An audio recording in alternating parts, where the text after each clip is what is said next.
and welcome to episode 6, the long-awaited episode 6. I took a couple weeks off, just life getting in the way, but, oh, and also I am a little more casual today. I just got back from the pool, took a shower, had a little bit to eat, and, you know, I gotta get this done because I have let another week get by me, and I know that I don't need to keep to a schedule, but I want to. So I am gonna hop right in here. So let's continue.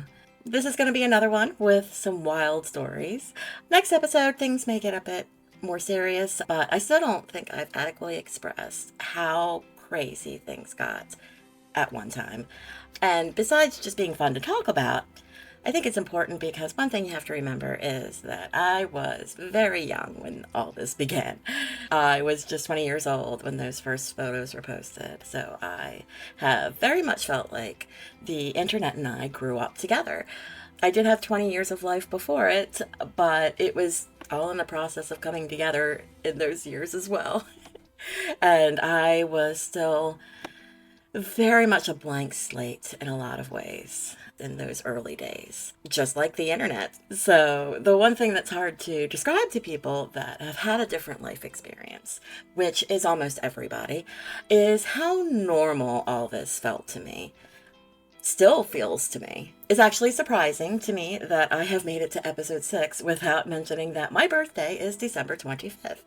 I've always kind of liked having my birthday on Christmas. It made me feel special in a way, I guess. I know it doesn't really, but, When people ask me what it's like to have your birthday on Christmas, I want to reply, what's it like not having your birthday on Christmas? It's just my reality. One of my favorite movie lines comes from The Truman Show. It's when Christoph is asked why Truman never tried to break through the boundaries of his world before. And Christoph replied, "We accept the reality of the world with which we are presented." It's kind of the whole point of this podcast, to show you my world, my reality. You may find it unbelievable that I did these things, but I sort of find it unbelievable that you haven't done things like this. So, that said, I do understand how out there some of these things are. It's why I think it's a good story. But I just want you to remember that you can get used to just about anything if you do it enough. Anyway, some of the biggest parties we hosted were our anniversary parties. After returning from Atlanta, the next party we organized was one in celebration of our website's 3rd anniversary. While we had been posting on the internet before then, we always celebrated October 1st, 1995 as our official start date, since that was the date we debuted the actual website. October 1st was already a special date for us anyway. On October 1st, 1993, I made my first credit card purchase ever. A motel room where Dave and I had sex for the first time. Now it was 1998, and we actually knew a guy who ran a cyber cafe in downtown Baltimore called The Strand, who offered us the run of the place for the party. No charge. They would make plenty at the bar. That first party seemed huge, even though it was dwarfed by future ones. There were about 20 guys there, along with me, Dave, and Simple. It also ended up being a surprise birthday party for me. Dave knew how my birthday always gets lost in the holidays, so he contacted everybody we already knew and set it up. It was early October, so I was definitely surprised, if a little confused at first. After opening gifts and having cake and all, Simple and I got topless and started posing with fans behind the bar for what we called lucky guy pics. One of the most common phrases Dave heard during that time was, "You're a lucky guy." So this was a way of spreading that luck around, I guess. Everyone was always respectful. I might even get annoyed at times. It's like, I told you it's okay to touch my boobs. Stop asking. Our next anniversary party took place in that same cyber cafe. We were actually going to have it in our apartment complex's community center, but at the last minute, higher-ups in the community figured out what our website was about and refused this service. Luckily, the Strand stepped in and saved the day. They even put butcher paper up all over the windows this time, so it'd be a truly private party. So we did everything we could to let people know where the party had moved to. I think we got at least almost everybody. I still feel bad if anyone missed out, though. Things had exploded to a point that we knew that this party was going to be big. So to keep some kind of control, we actually mailed out physical invitations to people that they would have to show at the door to get in. I was so stressed out leading up to that party. I think I forgot to eat for a few days before it, and I was having some sort of episode when it all began. We bought these big subs from Subway that nobody ate but me. But at least once I ate, I was finally able to calm down. We had over a dozen web girls join us for it. We had topless karaoke. Somebody drove their fancy red motorcycle into the bar for the girls to pose on. The group photos from that night are crazy. A fan also gave me my favorite toy ever that night, the Oscillator. It was endorsed by Dr. Ruth, and I still have it. I first learned about it from a lady named Jane, who ran a site called janesguide.com. And we actually met up with her and her partner at the time in Vegas, and she let me borrow her Oscillator.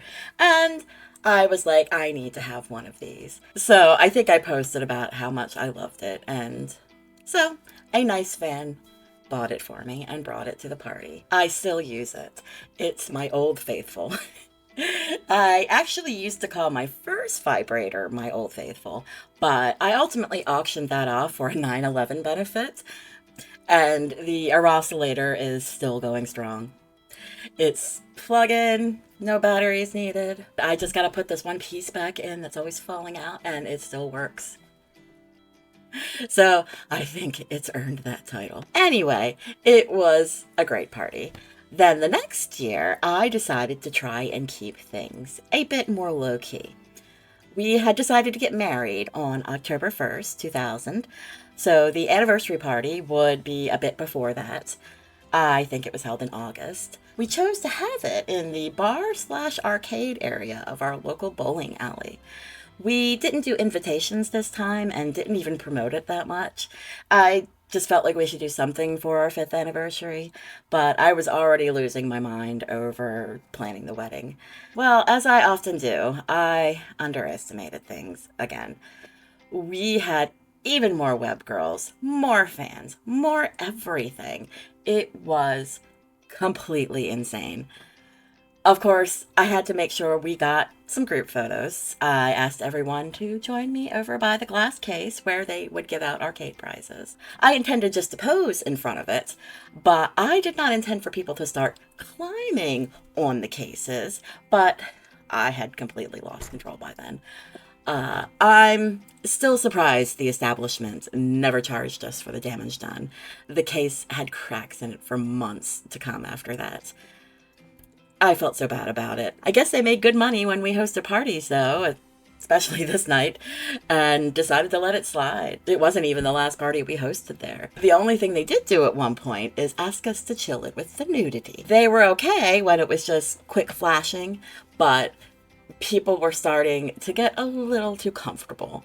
I remember making an announcement for everyone to stop getting naked, please. Then about 5 minutes later, I see one of the girls just walking completely naked through the bar. And I think that's when I decided, maybe we need to wrap this up. So we started going around and privately inviting people back to the after party.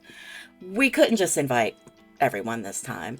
Our apartment was about 1,100 square feet, and there had been about 100 people at our 4-year party. We didn't take an official count, but this party seemed to be at least double the size of the last one. So we decided to keep it to people we already knew.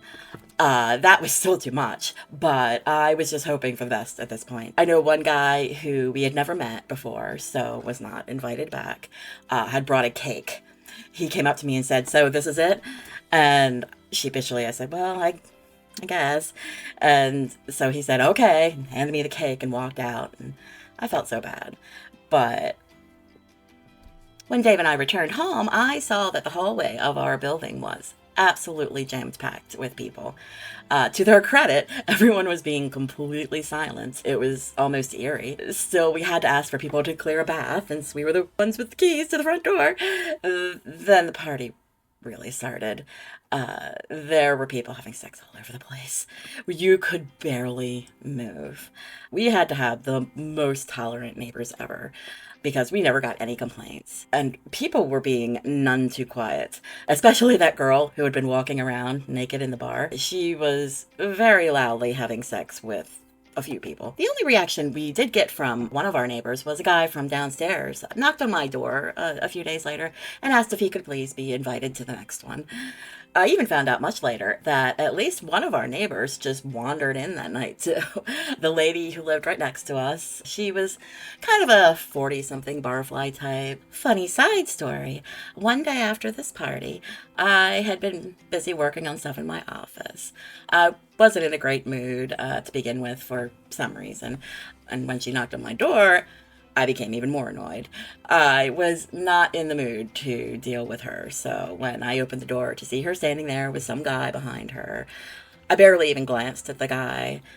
I can't even remember what I said exactly, and, I was trying to not be rude, but I just basically said, I'm sorry, I'm busy, and closed the door on them. The next day, I found out who the guy with her was, a local weather guy named Marty Bass. I had watched him on TV since I was a little girl, hoping that it would snow and the schools would be closed, and I can't believe I didn't recognize him, but at the same time, I didn't really look. I just assumed he was another of the many men that she had going in and out.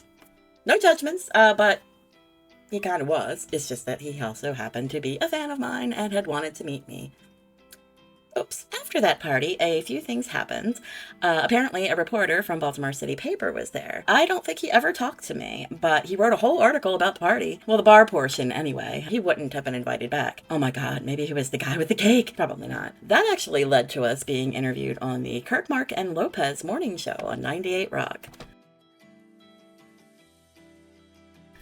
All of this before the wedding. Oh, and somewhere in there, we had the Nude Olympics. It was just this thing we did on this guy's farm who let a bunch of us web girls run all over the place. Horseback riding, playing baseball, badminton, and more.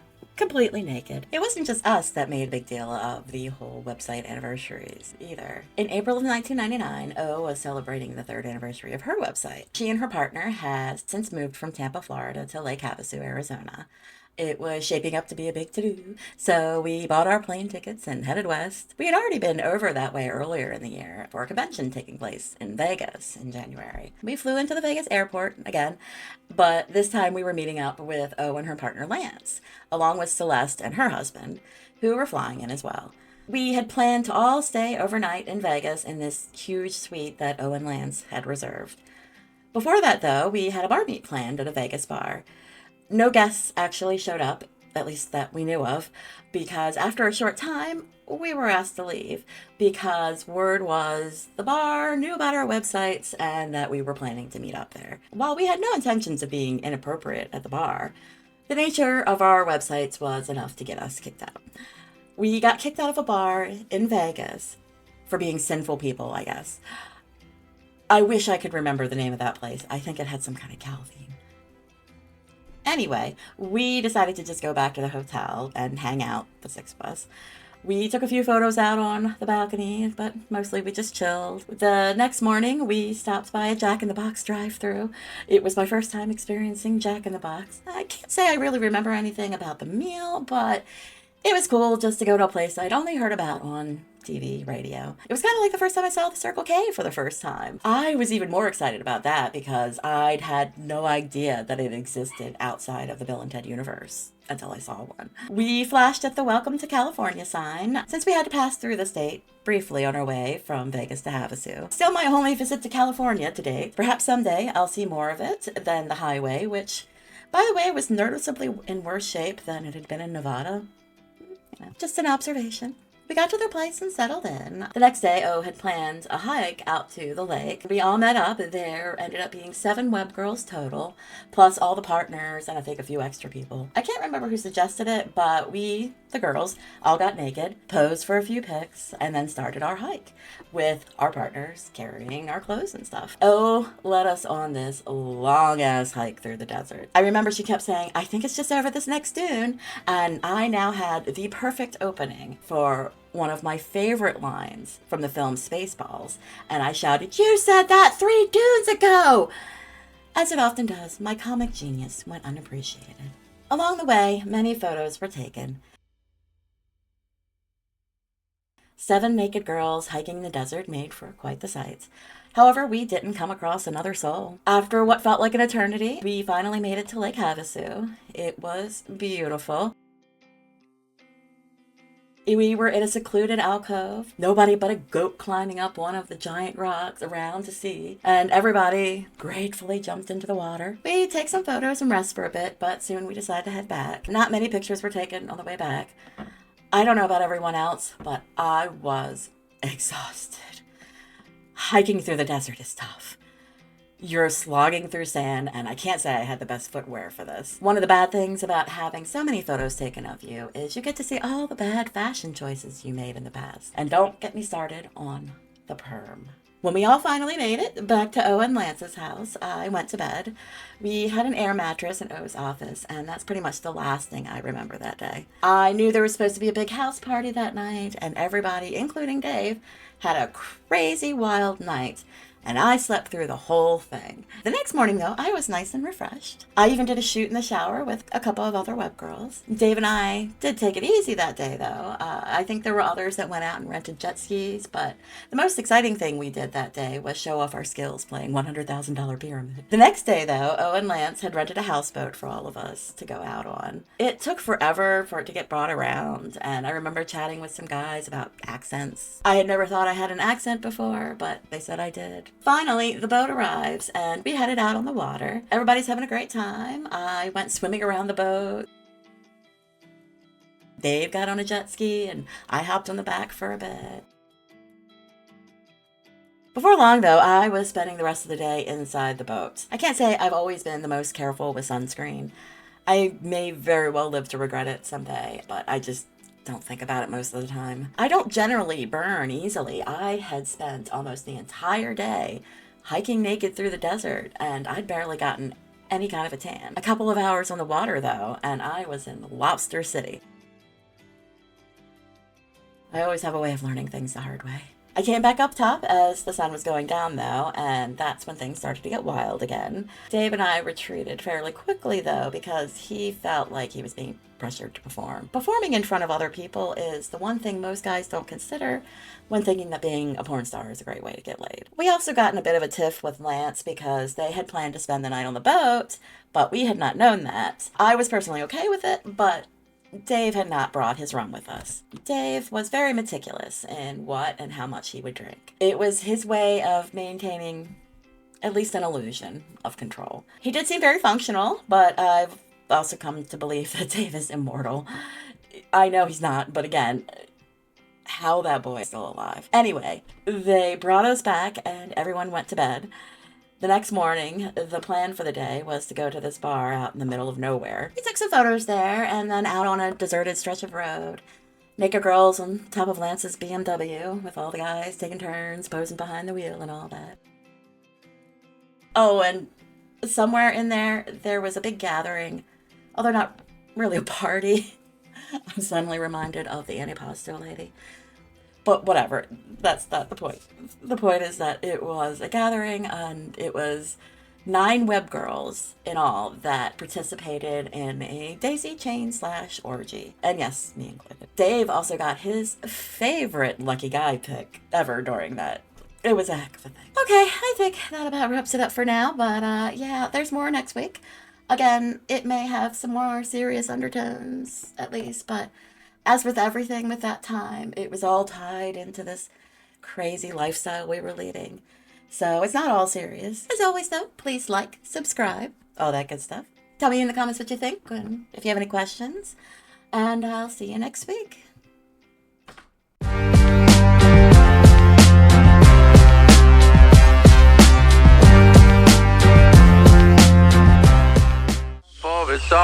said and done. All I wanna do is have some fun before it's said and done. All right, Prince. I'm trying to get this done. God damn it. Okay. Dog was throwing a fit. I'm not dealing with the backdrop right now. Do, do, do, do, do.